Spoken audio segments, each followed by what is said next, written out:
High court से जमानत याचिका खारिज होने के बाद भी क्यों नहीं हो रही गिरफ्तारी।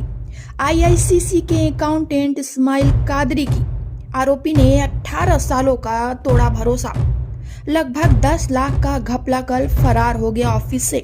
थाने के बगल में ही रहता है आरोपी इस्माइल कादरी, फिर क्यों नहीं हो रही गिरफ्तारी।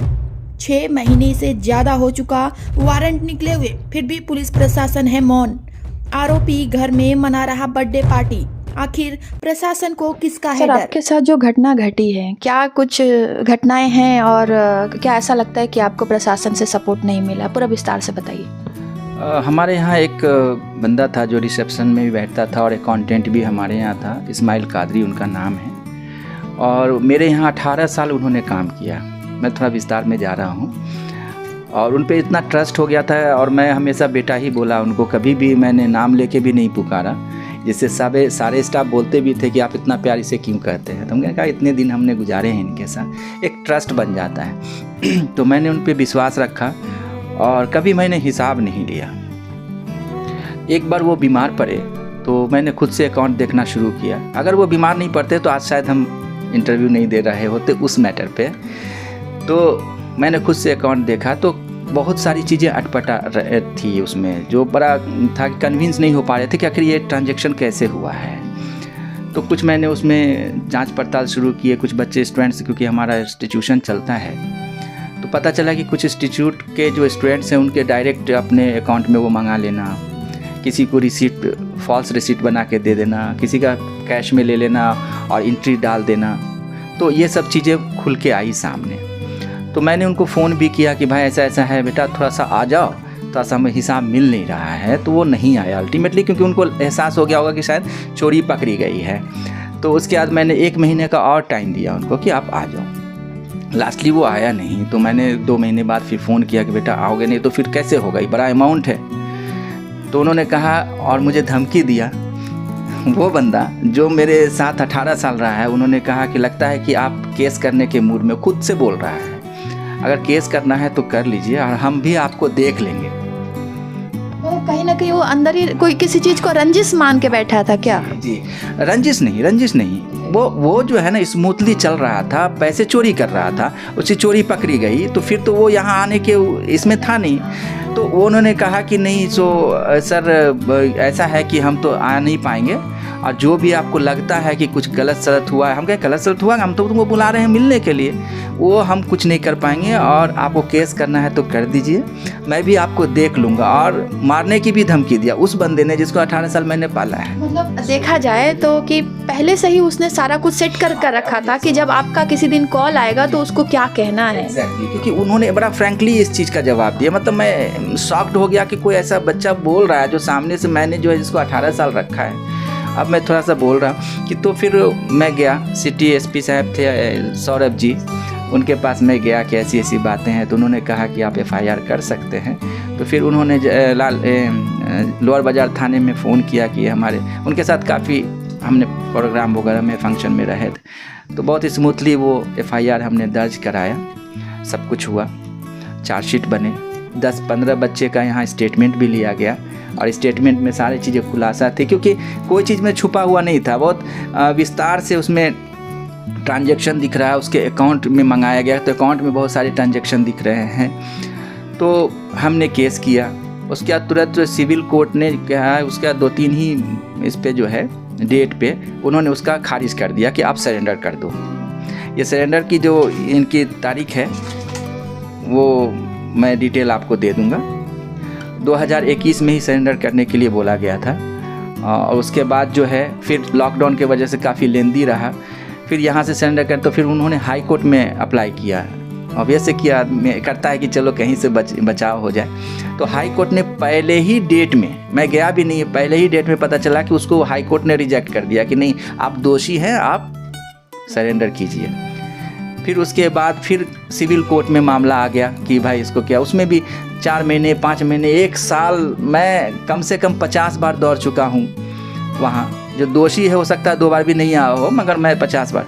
उसका अभी फ़िलहाल का जो है जो मैटर है कि NBW उन पे निकल चुका है। NBW मतलब नॉन अवेलेबल वारंट है जैसा कि मैं जान रहा हूँ कि भाई उसके बाद कोई ऑप्शन नहीं होता।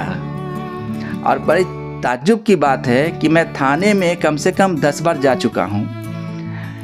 मतलब उनके यहाँ नोटिस तक जाने के लिए, उनका घर दिखाने के लिए मुझे जाना पड़ा। मतलब आप इतना, इस समाज में हम जी रहे हैं, इस तरह से जी रहे हैं कि एक आम आदमी कि किस तरह की हालत हो रही होगी कि थाना सुनता ही नहीं है। मैंने सारी चीज़ें लेके उनके पास गए, देखिए NBW निकला हुआ है, इतना ये है, इतने सालों से चल रहा है, ये गमन का मामला है। तो पहले तो उनके फाइल में कुछ मिला नहीं, क्या नहीं हमारे यहाँ नहीं। हम कहे सर है सर, कोर्ट ने कहा आपके यहाँ जा चुके। फिर मैंने रजिस्टर चेक किया, बोले सर ये तो अच्छा लगता है, दिमाग से निकल गया। उसके बाद उन्होंने कहा कि एक ऑफिसर हैं, उनको है, वो ट्रेनिंग में गए हुए हैं, तो आप 15 दिन बाद आइए। थाना प्रभारी जी से भी मिले थे हम। नहीं, नाम है विनय जी हैं, विनय जी हैं। विनय जी है आपका हिंदपीरी थाना की बात करें, वहाँ से तो चार्जशीट दाखिल हो गया, तो हिंदपीरी में आ गया वो। हिंदपीरी थाना को कहा गया कि आप गिरफ्तार करें। तो उसमें क्या है कि मैं गया, फिर उसके बाद पता चला कि उनको है। फिर 15 दिन बाद गया तो बोले कि नहीं ये तो हमारे मामले में नहीं, एक दांग सर हैं उनके पास है, वो भी आप ट्रेनिंग में गए हुए हैं, तो 15 दिन बाद आइए। फिर 15 दिन बाद गया तो दांग सर मिले, कहे कि नहीं हमारे पास तो है नहीं। हम कहे सर आपके थाना प्रभारी तो बोल रहे हैं कि आप ही को दिया हुआ है ये केस। तो उसके बाद बोले कि अच्छा हम इस पर कार्रवाई करते हैं। मतलब मैं बहुत डिटेल से नहीं जा पा रहा हूँ। मतलब ये हालत है कि मैं डे बिफोर स्टडी, मतलब 2-3 दिन पहले भी थाना प्रभारी से मिला, तो वो बोलते हैं कि जो ऑफिसर के पास दिया हुआ है, आईओ जो है, उनसे मिलिए।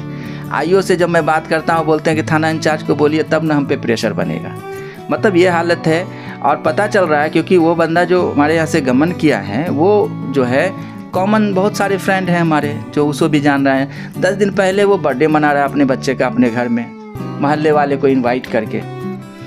कोई डर भय कुछ भी नहीं, जिस आदमी का वारंट निकला हुआ है, जिस आदमी का वारंट निकला हुआ है उसको कोई डर भय नहीं, आराम से घूमते हैं। जब मैंने बोला कि भाई वो रांची में है, तो नहीं उनका तो लोकेशन दिख रहा है बाहर का। अरे लोकेशन, अगर ऐसे भी अगर हम पे वारंट निकलेगा तो हम क्या घर में बैठ के बर्थडे मनाएंगे? इतना बोल्ड नहीं हो सकते। बड़ी ताज्जुब की चीज़ है। मैं आपको बताऊं कि 2002 से मैं करियर काउंसलर हूं। प्रभात खबर, हिंदुस्तान में 2006 से हूं। टाइम्स ऑफ इंडिया, टेलीग्राफ्स में मेरे कॉलम्स निकलते हैं। हज़ारों लाखों बच्चों को मैंने काउंसलिंग किया है भगवान की कृपा से। और वही नहीं, 721 कॉलम्स हमारे पेपर में आ चुके हैं। तो हमारे साथ जब ऐसा हो रहा है तो आम के साथ क्या होगा? जबकि मैंने अपना परिचय भी दिया कि सर हम एजुकेशन से हैं, हमारा ये है, हमारा वो। कुछ नहीं सुनते, कुछ भी नहीं सुनते। इनफैक्ट 4 महीना बाद तो वो देखे कि फाइल में भी कुछ है, उनका वारंट आया। इतने सोए हुए हैं ये लोग कि मतलब हालत ये है कि उनके फाइल में किसका NBW आया हुआ ये भी पता नहीं है थाना इंचार्ज को। मैं 2 दिन से फ़ोन कर रहा हूँ, वो ऑफिसर ले भी नहीं रहे हैं। जब भी फ़ोन करूँगा आके मिलिए ना, बार बार बोलते हैं आके मिलिए ना, जैसे लगता है मैं ही दोषी हूँ और मैं ही जाके कह रहा हूँ कि मुझे बचा लीजिए। ये स्थिति है। तो ये लगभग कितने महीने का हो गया केस? 5 महीने से नॉन अवेलेबल वारंट निकल चुके हैं। 6 जून 2022 में निकला था वारंट, जो अभी तक उनके पास एक बार भी हमें नहीं लगता है कि एक बार घर पे पुलिस गई है उनको खोजने के लिए भी।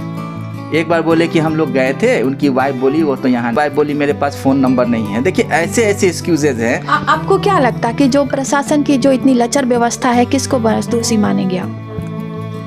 मतलब मेरे लिए इतना बड़ा शॉकिंग था मैम, इतना बड़ा शॉकिंग था कि मैं जैसे सोच रहा था कि चलो एक सिस्टम होती है, जुडिशरी होती है, प्रशासन होती है, ये काम करता है। लोग बताते थे तो हम कहते नहीं इतना तो नहीं होगा भाई, उस पर काम होता होगा। मगर मैं जब इसमें पढ़ा तो मुझे लगा कि शायद मैंने गलती कर दी कि मैंने किसी पे केस किया, एक जेन्युइन केस, और उसमें सारे प्रूफ के साथ। इनफैक्ट जज ने लेट सही हुआ, पैंडेमिक का टाइम था, मगर जजमेंट भी हुआ, हमारे फेवर में हुआ। हाई कोर्ट ने जजमेंट दिया, सिविल कोर्ट ने जजमेंट दिया। फिर भी जो है कोई भी जजमेंट देके थाना पहुंचता है, थाना वाले कुछ कर ही नहीं रहे, कुछ भी नहीं कर रहे। मैं कम से कम 15 बार थाना जा चुका हूं और उनसे रिक्वेस्ट करता हूं, हाथ जोड़ के बोलता हूं कि सर मैं ये हूं। हर बार मुझे अपना परिचय देना पड़ता है, हर बार मुझे अपना परिचय देना पड़ता है। ये स्थिति है, बहुत दयनीय है। मुझे नहीं लगता है कि जो हालत है, जिस तरह से चल रहा है, हम लोग के जैसे पढ़े लिखे लोग को इस तरह की ट्रीटमेंट मिल रही है। जो लोग बहुत जनरल हैं, बिलो मिडिल क्लास हैं या जो उस तरह के लोग, उसको तो मार के वो भगा देंगे। मुझे लगता है कि उसी को कहेंगे तुम ही को उल्टा मैं जेल में डाल दूंगा। जो हालत है, इतना फेवर किसी मुजरिम के लिए कैसे हो सकता है मैम? ये मेरे लिए बहुत शॉकिंग रहा। अब इस केस में क्या चाहते हैं? हम क्या चाहेंगे? हम तो यही चाह रहे हैं कि जस्टिस हो, जस्टिस हमें मिले। जो चीज़ें हैं, जो सिस्टम में जो हमारा जो है जो इंडिया का जो है हमारा रूल्स रेगुलेशन, उसके तहत जो भी चीज़ें हैं उस पर एक्शन ली जाए। आपके मीडिया के माध्यम से मेरा यही है कि भाई आप लोग क्योंकि चौथे स्तंभ में हैं और आप लोग, हमारी बातें तो नहीं सुनी जाती, बिल्कुल नहीं सुनी जाती। इनफैक्ट टॉर्चर किया जाता है। आप उनसे मिल लीजिए, आप उनसे मिल लीजिए, आप इतने बजे आइए। अच्छा वो तो नाइट ड्यूटी थी ना, तो आप सुबह आ जाइए। आप ऐसा कीजिए 9 बजे रात में आ जाइए। ये क्या बात है? टॉर्चर हम ही को किया जा रहा है, जबकि कोर्ट का आदेश मानना आपका काम है। मगर जैसा कि हमारी पढ़ाई हमारी किताबों में दिखती है, प्रैक्टिकल उसका 1 रुपया भी नहीं है। मतलब बड़ा ताज्जुब होता है कि इस तरह से सिस्टम कैसे चल पा रहा है। वर्स्ट पोजीशन है। मनमानी इतनी ज़्यादा है ना कि मैं आज समझिए कि 2 साल पे इंटरव्यू दे रहा हूँ आपके पास। 2 साल मैं जूझा हूँ इससे, और 2 साल से मैं दौड़ा हूँ, अपना ऑफिस छोड़ के मैं दौड़ा हूँ। इनफैक्ट उनका बस चले ना, अगर मेरे जगह पे कोई और रहता तो शायद मुझे ही जेल में डाल देते वो, कि बेटा तुम क्यों आ रहे बार बार, तुम आ जाओ अंदर। ये हालत। अब रीज़न क्या है मैं तो नहीं बोलूँगा, मगर आप घर में केक काट रहे हैं बच्चे का, महल्ले वाले को वो उन्होंने इनवाइट कर रखा है, NBW उन पे निकला हुआ। इतना बोल्ड कोई कैसे हो सकता है? अगर प्रशासन में चेंज होती तो ये सारी चीज़ें होती नहीं। कैसे होती? संभव है? बिल्कुल नहीं होती। तो सर, मीडिया से बात करने के लिए बहुत बहुत धन्यवाद, और हम पूरी कोशिश करेंगे कि आपके साथ जस्टिस हो।